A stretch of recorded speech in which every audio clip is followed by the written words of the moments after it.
ஆண்டவருடைய ஆவி என்மேல் உள்ளது, ஏனெனில் அவர் எனக்கு அருள் பொழிவு செய்துள்ளார்.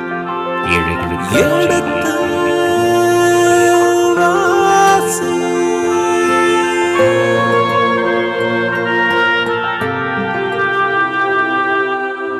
எடுத்து வாசி.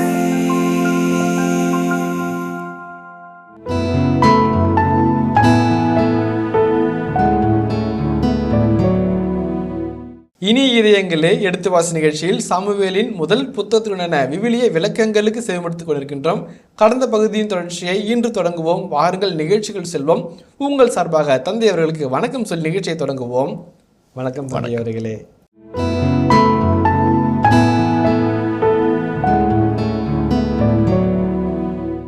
பதினைந்து 1-3 வாசிப்போமே. 1 சாமுவேல் 15:1-3. சாமுவேல் சவுலை நோக்கி கூறியது, ஆண்டவர் தம் மக்களாகிய இஸ்ரேலின் அரசராக உம்மை திருப்பழிவு செய்ய என்னை அனுப்பினார். ஆகவே இப்பொழுது ஆண்டவரின் வார்த்தைகளை கேளும். படைகளின் ஆண்டவர் இவ்வாறு கூறுகிறார், இஸ்ரேலர் எகிப்தினின்று வெளிவந்த போது அமலேக்கியர் அவர்களை வழிமறித்ததற்காக அவர்களை நான் தண்டிக்கப் போகிறேன். ஆகவே சென்று அமலேக்கியரை தாக்கி அவர்கள் உடைமைகள் அனைத்தையும் அழித்தொழியும். அவர்கள் மீது இரக்கம் காட்டாமல் ஆண்களையும் பெண்களையும் பிள்ளைகளையும் பாலகர்களையும் மாடுகளையும் ஆடுகளையும் ஒட்டகங்களையும் கழுதைகளையும் அனைத்தையும் கொன்றுவிடும்.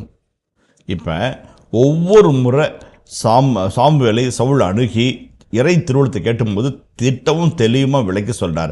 அமலேக்கியருக்கு இப்படி, பிலிஸ்தருக்கு இப்படி, அம்மோனியர்களுக்கு இப்படி, ஒவ்வொருக்கும் விளக்கமாக சொன்னார். அதை சவுல் உணர்ந்திருந்தார்.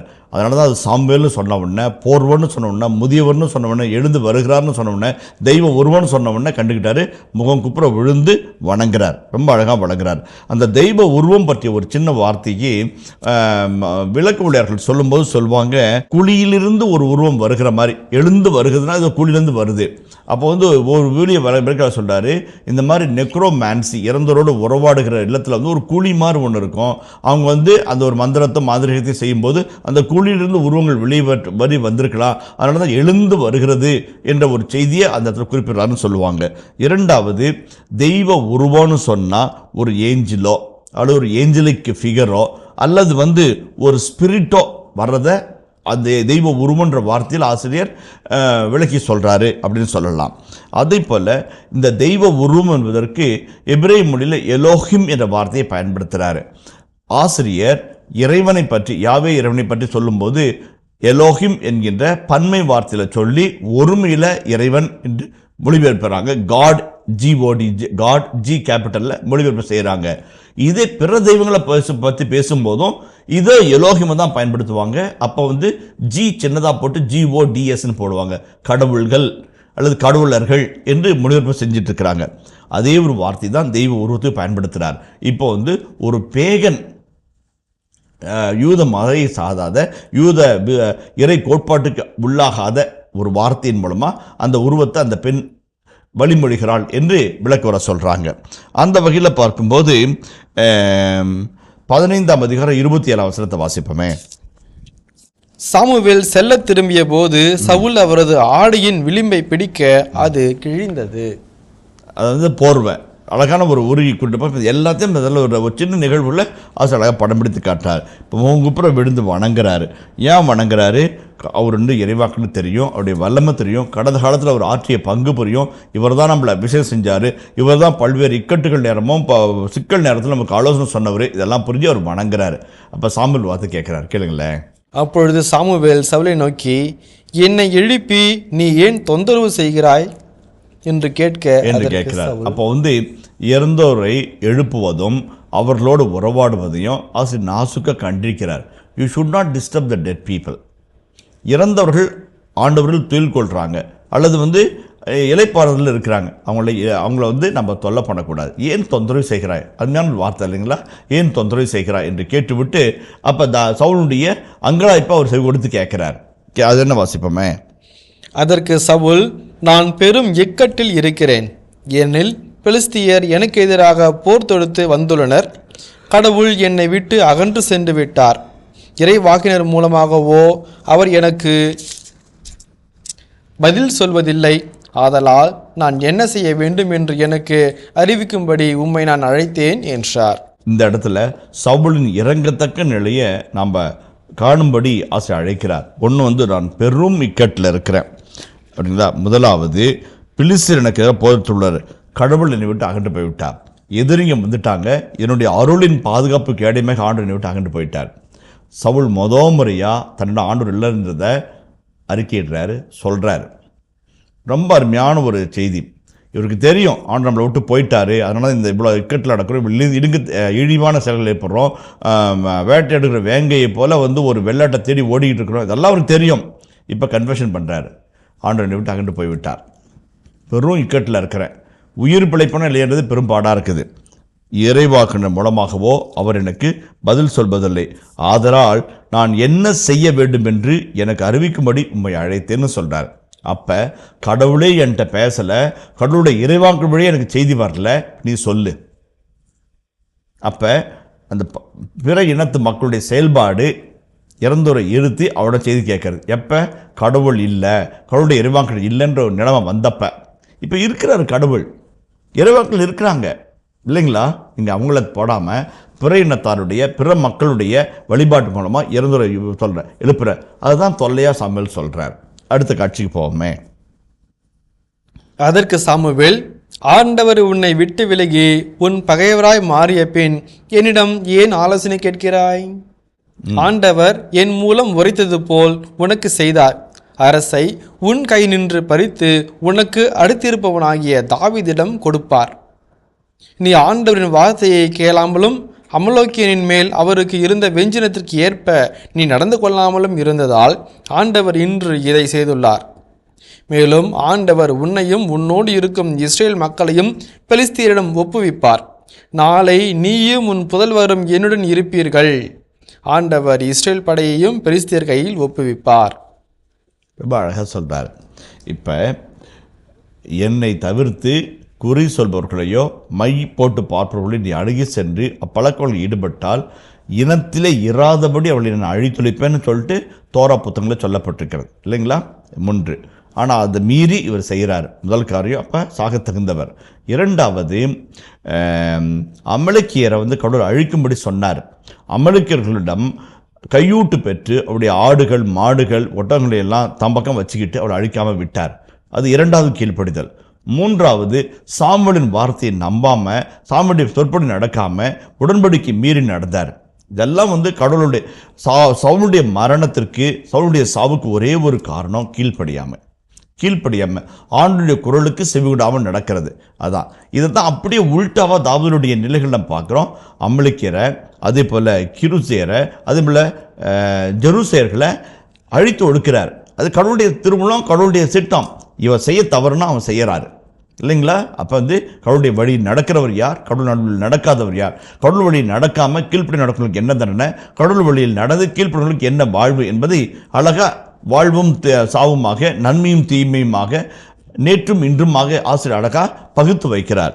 அப்போ அதை சொல்கிறார். அதில் ஏன் ஆலோசனை கேட்குறார், கடவுள் உனக்கு பகைவராக மாறிட்டார். இந்த போர் என்னுடைய போர், உனக்காக நான் போராடுவேன் காலகட்டம் போய் இந்த போர் உனக்கும் எனக்குமான போர், உனக்கு எதிராக நான் போராடுவேன் என்ற ஒரு நிலைக்கு சவுல் தன்னை உருவாக்கினார். அதை கடவுள் உருவாக்கினாரா? இல்லை, நாம் தான் உருவாக்கணும் இல்லைங்களா. அருள் இழந்து போக செய்வது கடவுள் அருள் தர மறுப்பதால் அல்ல, கடவுளுடைய அருளை வேண்டாம் என்று விலகிச் செல்வதனால்.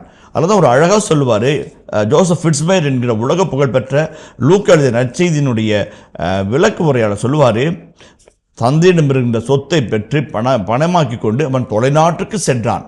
தொலைநாட்டுக்கு சென்றான். என்ன தொலைநாடு? 200 கிலோமீட்டரா, 300 கிலோமீட்டர், 400 கிலோமீட்டரா? அது இல்லை, அவருடைய அருளின் எல்லைக்கு அப்பால் போய்விட்டான் இல்லைங்களா. அருளின் எல்லைக்கு அப்பால் போய்விட்டான், தந்தையுடைய பாச வரையறைக்கு தாண்டி போயிட்டான். அந்த பன்றி கூட்டத்திலையும் பஞ்சத்திலையும் தன்னுடைய பாசம் செயல்படாத அந்த எல்லைக்கோட்டை தாண்டி போய்விட்டான். அந்த எல்லைக்கோட்டை தாண்டி கடவுளுடைய பாசம் வராது. பட் எப்போ அந்த பாசம் செயல்படும்? அந்த எல்லைக்கோட்டை மிதித்து உள்ளே வரும்போது, அவன் தொலைவில் வரும்போதே அவனை கண்டு மனமுருகி ஓடிப்போய் கட்டி அணைத்து முத்தமிட்டார். இந்த சவுல் கடவுளுடைய அருளை இழந்தார். கடவுள் கஞ்சம் பிடிச்சாரா? கடவுள் ஓரவஞ்சனப்படுத்தாரா? உனக்கு உங்க கண்ணுக்கு வெண்ணெய் அவங்களுக்கு சுண்ணாம்புன்னு வச்சாரா? இல்லையே. அனைவருக்கும் அருள் புரிகிற ஆண்டவர், அனைவரையும் அபிஷேகம் செய்கிற ஆண்டவர். உன்னை அபிஷேக ஆண்டவர் அவரை அபிஷேகம் செய்தார். அவன் அபிஷேகத்தினுடைய வாழ்வை வாழ்ந்தான், திருப்பொழிவின் வாழ்வை பெற்றுக்கொண்டு அதை பாதுகாத்தான். நீ பெற்றுக்கொண்ட அருள் பொழிவை பாதுகாக்கல, நெறித்தவர்ன ஆண்டவர் உனக்காய் போராடுகிற ஆண்டவர் உனக்கு எதிராய் போராடுகிறார். அதான் ஒரு அழகான ஒரு சாமுவேலுடைய அருமையான வார்த்தை. 3 நிலைகளை பார்க்கறது. முதலாவது தவறு. இரண்டாவது, இப்போ நடக்கிறது ஒன்றும் இப்போ பிலிஸ்தீன் வந்துட்டாங்க, பெரிய கேட்டில் இருக்கிறேன், ஆர்டரை விட்டு போயிட்டார், ஏன் பதற? இதெல்லாம் நான் முன்னாடி சொன்னேன் தானே ஏற்கனவே. அது ரொம்ப அழகான ஒரு செய்தி. இப்போ நடக்கிறதெல்லாம் நான் முன்பே உரைத்தது தான்ப்பா, உனக்கு எல்லாம் தெரிஞ்சு. அப்போ காது இருந்தும் நீ கேட்கல, கண் இருந்தும் பார்க்கல, இப்போ பதற, துடிக்கிற, தவிக்கிற. காலம் கடந்த ஒரு ஞானோதயம் எந்த விதத்திலும் உதவாது. கண்கட்ட பின் சூரிய நமஸ்காரமாக நீ பண்ணிட்டு இருக்கிற. ரொம்ப அழகாக ஒரு இடித்துரைக்கும் இறைவாக இறந்த பின்பும் இடித்திருப்பதை அழகாக காக்கிறோம். நான் முன்பே உரைத்தது போல ஆண்டவருக்கு வெளிப்படுத்தி தான் இப்போ நடக்குது. எதுவும் இறைவாக்கு சொன்ன வாக்கு பொய்க்காது. கடவுளுடைய வாக்கு பொய்க்காது. அது அன்னைக்கு தண்ணியில் போட்டு அமிழ்த்தாலும், நெருப்பில் போட்டு எரிச்சாலும், வானத்தில் விட்டு பறக்க விட்டாலும் அந்த வாக்கு மாறவே மாறாது. பவுலுடைய ஒரு அழகான வார்த்தையை சொல்வார், கொடுத்த அழைப்பையும் கொடுத்த பரிசையும் திரும்ப பெற்றுக்கொள்வதே கிடையாது. ரோமருக்கு ரொம்ப அழகாக சொல்வார், த gift has been given, the grace has been given. அதை எடுக்க மாட்டார். நீயே இழந்தனா அது உன் பொறுப்பு. சவுல் அவனா எழுந்துட்டார். அதாவது சாமுவேல் சுட்டி காட்டுற. ரெண்டாவது. மூன்றாவது, உனக்கு அடுத்திருப்பவனாகிய, அது ரொம்ப அழகான ஒரு வார்த்தை, உன்னை விட சிறந்த இல்லைங்களா வேறொருவனுக்கு நான் கொடுக்க இருக்கிறேன்னாரு. அங்கே எங்கேயுமே தாவீது பேர் இல்லை. இந்த இடத்துல கிளியராக சொல்கிறார், ரொம்ப கிளியராக முறையாக சொல்கிறாரு. சாமுவேல் சொல்கிறாரு, உனக்கு அடுத்திருப்பவனாகிய தாவீதுக்கு கொடுப்பார். 18ஆம் வசனம் பாருங்க, ரொம்ப அழகாக சொல்லுது, நீர் ஆண்டவரின் வார்த்தையை கேட்காமலும் அமலேக்கியரின் மேல் அவருக்கு இருந்த வெஞ்சனத்திற்கேற்ப நடந்து கொள்ளாமல் இருந்தால் ஆண்டவர் என்று இதை செய்துள்ளார். இம்மீடியட் அந்த சவப்பட்டில் அடித்த கடைசி ஆணி என்னன்னா, சாமி சொன்னதை நீ செய்யலை, அவருடைய கோபத்துக்கு நீ உள்ளான கடைசி ஆணி அதுதான். சீரியஸ் ஆஃப் மிஸ்டேக்ஸு கடைசிட்டு படலுன்னு அப்படியே அந்த எரி நெருப்பில் தூக்கி நீ ஒன்றை போட்டு குதிச்சு வச்சுக்கிட்டான். அதுதான். அதே மேலே பாருங்களேன், மேலும் ஆண்டவர் உன்னையும் உன்னோடு இருக்கும் இஸ்ரேல் மக்களையும் பெலிஸ்தீரிடம் ஒப்புவிப்பார். ரொம்ப அழகானது. அது என்னன்னாக்க ஒரு துக்கமான ஒரு செய்தி. உன்னையும் உன்னோட இருக்கிறவங்களையும், உன்னோடு இருக்கிற மக்களும் அழிவு போகிறாங்க. அதான் கார்பரேட் ரெஸ்பான்சிபிலிட்டி.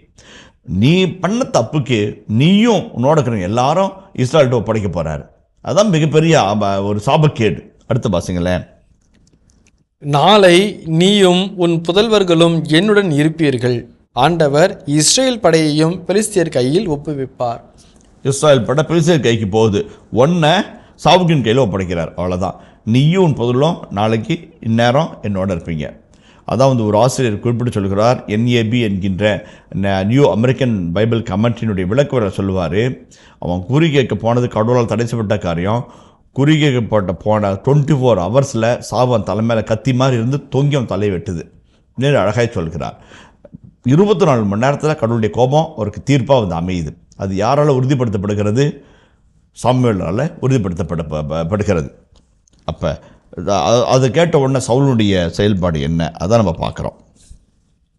சாமுவேல் வார்த்தைகளில் அச்சமுற்ற சவுல் உடனே தரையில் நெடுங்கிடையாய் விழுந்தார். மேலும் அவர் இரவு பகலாய் ஒன்றும் உண்ணாதிருந்தமையால் வலிமையற்று இருந்தார். அப்பெண் சவுலிடம் நெருங்கி வந்து அவர் மிகவும் கலக்கமுற்றிருப்பதைக் கண்டு அவரை நோக்கி, இதோ உம் அடியால் உம் சொல்லை கேட்டு என் உயிரை பொருட்படுத்தாது நீர் சொன்ன உம் வார்த்தைகளுக்கு கீழ்ப்படிந்தேன். ஆதலால் இப்பொழுது நீரும் உம் அடியாரின் வார்த்தைகளை கேளும். நான் உமக்கு முன் கொஞ்சம் அப்பம் வைக்கிறேன், வழிப்பயணத்திற்காக வலிமையை நீர் பெறுவதற்கு அதை நீர் உண்ணும் என்றாள். ஒரு டிவைன் ஆக்ட், ஒரு ஹியூமன் ஆக்ட். இப்போ இந்த பொண்ணு ஒரு அழகான ஒரு நிகழ்வை நிகழ்த்தி காட்டுது. சாம்பலின் வார்த்தைகளினால் திகில் அடைந்த சவுல் நெடுங்கான் கிடையாய் கீழே விழுந்து தரையில் அப்படி அழுது புலம்புறாரு. அப்படியே மயங்கி வலுவற்றவராக கிடக்கிறார். 3 விதமான காரணங்கள் ஆசையை சொல்கிறார். ஒன்று அச்சம், இன்னொன்று திகில், இன்னொன்று சாப்பாட்டு இல்லாமல் இரவும் பகலும் சாப்பிடாமல் வலிமையற்ற நிலை. உடல் பலவீனம், உள்ள பலவீனம், ஆன்ம பலவீனம். கடவுளுக்கு கீழ்ப்படியாமல் போயிட்டோமேன்ற ஒரு குற்றப்புணை அவளை தாக்குது. உள்ளத்தில் தைரியம் இல்லை. பிலிஸ்தீரில் அப்படியே மரணம் வாசப்பில் அப்படியே கதவு தட்டிட்டு நிற்கிது. பிலிஸ்தர்கள் ரூபத்தில். மூணாவது வந்து சாப்பிட முடியல, தூங்க முடியல, படுக்க முடியல, குடிக்க முடியல, அப்படி தவிச்சு இருந்து மயங்கி கீழே விழுறார். 3 பகலிலும் அப்புறம் சோர்ந்து போய் கிடக்கிறார். அப்போ வந்து அந்த பெண் வந்து பக்கத்தில் வந்து அழகாக சொல்லுது, ஐயா என் உயிரை கையில் பிடிச்சிக்கிட்டு இறந்த சாம்பேல உங்களுக்காக நான் உயிரிழப்பினேன். உங்கள் பேச்சை நான் கேட்டேன், என் பேச்சை நீங்கள் கேளுங்க ஐயா. ஒன்று அந்த பொண்ணுக்கு ஷோராக இருக்கும், நாளைக்கு நேரத்தில் நீ என் கூட இருப்பேன்னு சொன்னது கேட்கலாம் இருக்கும். சாகிறதுக்கு முன்னாடி இந்த பொண்ணு காட்டுற அன்பை பாருங்கள். ஐயா கொஞ்சம் சாப்பாடு வைக்கிறேன், கொஞ்சம் வழிப்பயணத்துக்கான கூட சொன்னேன், அட்லீஸ்ட் ஊடாகி நீங்கள் போய் சேரணும். இந்தோருக்கு வந்திருக்கிறாங்க, அவர் திரும்பி கில்போவாவுக்கு போகணும், கில்போவில் வந்து பாசறை இருக்குது, போகணும், நீங்கள் அதுக்காவது தெம்பு இருக்கட்டும்.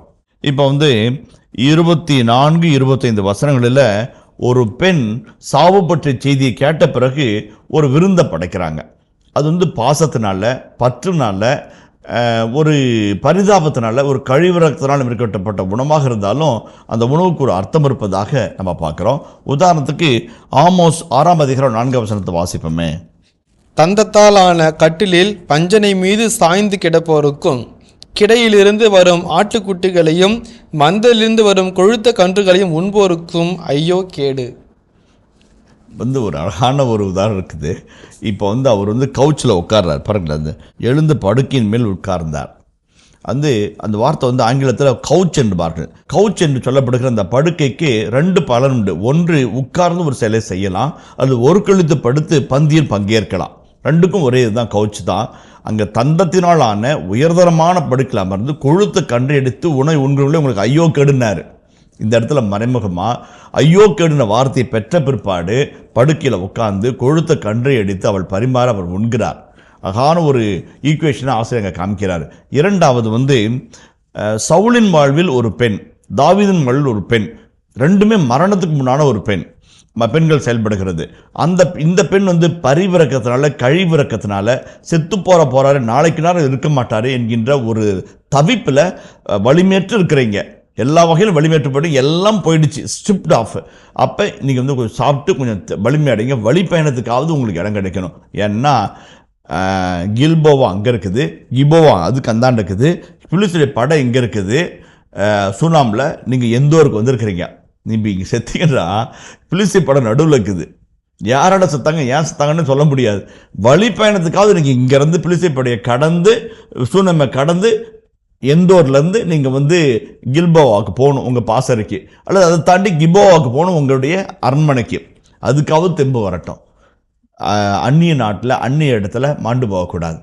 ஒரு புறையினத்தாருடைய செயல்பாடு நிறைந்த ஒரு குறிகேட்ட ஒரு பெண்ணுடைய இல்லத்தில் ஒரு ஆவியோடு பேசும்போது இறந்த போனான்ற செய்தி வந்து ஒரு பெரிய அதிர்ச்சி இழிவையும் உருவாக்கும். எந்த செயல்பாடு இருக்கக்கூடாது அழிச்சானோ அந்த செயல்பாட்டில் அரசன் மாட்டி செத்தான்னு ஒரு அவப்பெயரை வந்துடக்கூடாது. வழிப்பயணத்திற்கான தெம்பாவது உங்களுக்கு இருக்கட்டும். அந்த பெண்ணுடைய நல்ல மனது அழகாக புரியுது. அது ஆமோஸ் இறைவாக்கிற புத்தகத்தில் 6ஆம் அதிகாரம் 4 ஐயோ கேடு. அதை வந்து இப்போ உங்களுக்கு அந்த இது நினைவுக்கு வந்துடக்கூடாது. அது வற்புறுத்துறாங்க, சாப்பிட்டாரு. இன்னொன்று வந்து ஒரு அபிலியாசர் சொல்கிறாரு, ஏன் அவர் சாப்பிட மறுத்தார் அப்படின்னாக்க, துக்கத்தை கேட்டால் தூக்கம் ஏற்கனவே நடந்த மாதிரி நடக்கும்னு அவர் புரிதியாக நம்புகிறாரு. அதுக்கப்புறம் சாப்பிட்டா என்ன, சாப்பிடலாம் என்ன, வாழ்ந்தா என்ன, வாழலாம் இல்லை, தீர்ப்பெழுதியாச்சு, தூக்கு மேடைக்கு தயாராச்சு. அதுக்கப்புறம் எது வந்தால் என்ன என்கின்ற ஒரு மனப்பக்குவம், ஒரு மனப்பாங்கு அவர்கிட்ட வந்துருச்சு. 3வதாக, ஒரு வேளை ஆண்டவருடைய பெயரால் சாமுவேலை எழுப்புவோம், செய்தியை கேட்போம், வாழ்வை பெறுவோம், போரில் வெற்றியை பெறுவோம்னு அவருக்குள்ள ஒரு நம்பிக்கை இருந்துச்சுன்னா அதுக்கான ஒரு உபவாசத்தை ஆரம்பிச்சிருப்பார். அந்த உபவாசத்தை ஆரம்பித்து முடிக்கிற வரைக்கும் அவர் வந்து வழிமேற்றவராக இருந்தால் பைபிள் என்ன சொல்லுது, உண்ணாமலும் உறங்காமலும் ஒரு ஃபாஸ்டிங்கில் இருக்கிறாரு. அந்த ஃபாஸ்டிங் வீட்டில் போய் முடிச்சுக்கலாம் நினச்சி அவர் சாப்பிட மறுத்திருக்கலாம் என்று 3 வகையான காரணங்களை சொல்கிறாங்க. எதுவாக இருந்தாலும், இறைவாக்கினுடைய பின்னணியில் பார்த்து ஐயோக்கேடான உணவாக இருந்தாலும், அல்லது வந்து கழிவிறக்கத்தின் உணவாக இருந்தாலும், அல்லது வந்து அவலத்தை போக்குற உணவாக வழிப்பயணத்துக்கு தெம்பை தருகிற உணவாக இருந்தாலும், எதுவாக இருந்தாலும் அவர் உணவை அங்கே உண்டு திரும்பி போகிறார். திரும்பி போக்கில் அன்று இரவே புறப்பட்டு சென்றார்கள். யாருக்கும் தெரியாமல் சுனாமை தாண்டி அந்த பக்கம் போகிறாங்க. இப்போ ஒரு விவிலிய விளக்கவரையில் வந்து அழகாக சொல்கிறார், தாவீது நாபாலை கொள்வதற்கு முன்பாக ஒரு சூளுரைக்கிறான். அந்த தாவீதை ஒரு பெண் ஆற்றுப்படுத்தி உணவு படைக்கிறாள். உணவு படைத்து அவருடைய நல்லெண்ணத்தை பெற்று அவன் செய்யிருந்த தவறை அவன் பெற்றுக்கொள்ள இருந்த மிகப்பெரிய இரத்தப்பழி இருந்து அந்த பாவத்திலிருந்து தாவீதை காத்துக்கிற அபிகாயில் ஒரு பக்கம், இந்த பக்கம் பெயரில்லாத ஒரு எந்தோரனுடைய ஒரு பெண் அவனுக்கு அமுது படைத்து அவனை ஆற்றுப்படுத்தி ஒரு நல்ல மரணத்துக்கு உன்னை தயாரிச்சுக்க என்று அனுப்பி வைக்கிற ஒரு காட்சியை பார்க்கிறோம். இதுல 1 சாமுவேல் 25ஆம் அதிகாரம் 18ஆம் வசனத்தில் நம்ம சந்திக்கணும் பாருங்களேன். இதை கேட்ட அபிகாயில் 200 அப்பங்கள், 2 துருத்தி திராட்சைப்பழ ரசம், தோல்விருத்த 5 ஆடுகள், 5 படி வறுத்த பயிறு, திராட்சைப்பழ அடைகள் 100, அத்திப்பழ அடைகள் 200 ஆகியவற்றை விரைந்தே எடுத்து ஒரு கழுதை மேல் ஏற்றினார். இந்த உணவு படைக்கிறது, அங்கே கொழுத்து கண்டு அடிக்கிறது, விருந்து படைக்கிறது, ரெண்டுமே 2 பெண்கள் செய்கிற ஒரு ஞான செயல்பாடுகள். ரெண்டுமே ஒரு மரணத்தை குறித்த உணவு படையலாக்குது. அங்கே நாபேல் மரணம் முன்குறிக்கப்படுகிறது, இங்கே சவுலுடைய மரணம் முன்குறிக்கப்படுகிறது, உணவு படைக்கப்படுகிறது. ஆக அந்த ஒரு துக்கத்தின் அப்பத்தை அவர் உண்டது போல சவுல் தன்னுடைய 2 தோழர்களோடு அன்று இரவே அந்த இடத்தை கடந்து தன் பகுதிக்கு திரும்பி போகிறார் என்று அந்த பகுதி நிறைவு பெறுகிறது. இதுக்கப்புறம் இறைவாக்கு உரைச்சாச்சு, இறந்தோரிடமிருந்து உறுதிப்படுத்தப்பட்டாயிற்று, எல்லாம் நடந்தாயிருச்சு. சவுலுடைய மரணத்திற்கான இறுதி இடி செயலும் பாவத்திற்குரிய செயலும் அந்த இடத்துல சொல்லப்பட்டாயிற்று. இனி என்ன நடக்குது என்பதை 29ஆம் அதிகாரத்தில் ஆசிரியர் அழைத்து சென்று அதை தொடர்ந்து பகுதிகளுக்குள்ளாக நடக்கிற வரலாற்று மாற்றங்களை, திருத்தி எழுதப்பட்ட சரித்திரத்தின் பக்கங்களை நம்ம முன்பாக விரித்து காட்ட காத்திருக்கிறார். அதுக்கு நம்ம தயாராகும். இந்த பகுதி நிறைவு செய்கிற நாம ஒரு 3 வாழ்வியல் பாடங்களை நம்ம சிந்திக்க அழைக்கிறோம். இப்போ இந்த 28ஆம் அதிகாரம் சொல்கிற வாழ்வியல் பாடங்கள் ஒரு 4 பாடங்களை நம்ம மனதிற்குள்ளாக கொள்ளலாம். ஒன்று தாவீதை பற்றிய ஒன்று, 2, 3, 4 ஆகிய நிகழ்வுகள் சவுலை பற்றிய நிகழ்வாக நம்ம பார்க்குறோம். முதலாவது, எதிரியின் பாசறையில் தஞ்சம் தேடிய தாவீது எதிரிக்கு பிரமாணிக்குள்ளவராக நடந்து கொள்கிறார். ஆக்கீசு சொல்கிறாரு, நீரும் உன் படை வீரர்களும் என்னோடு போருக்கு வர வேண்டும், இது உமக்கு தெரிந்திருக்கட்டும்ங்கிறாரு. உத்தரவு மிக நல்லது, வரோம் என்றாங்க. எந்த ஒரு தயக்கமும் இல்லாமல், எந்த ஒரு ஒளிவும் இல்லாமல், எந்த ஒரு மறைவும் இல்லாமல், தன்னால் எதிர்க்கப்பட போகிறவர் தன் இனத்து மக்கள் என்ற போதும் வரன் சொல்கிறாங்க. செஞ்சோற்று கடன், நன்றி மறவாத ஒரு நல்ல மனது தாவீதுக்கு வரன்றார். முதலாவது, அது நடந்துச்சா இல்லையான்றது வேற இது. முதலாவது. 2வது, ஆக்கீசு தாவீதை எந்த அளவுக்கு நம்பினார்னா, நீ என்னுடன் என்றும் என்னை காப்பாற்றும் மெய்காப்பாளனாக இருக்கணும். இப்போ படையில் சேர்ந்து சண்டைக்கு வாயா அப்படின்னா அது முக்கியம்.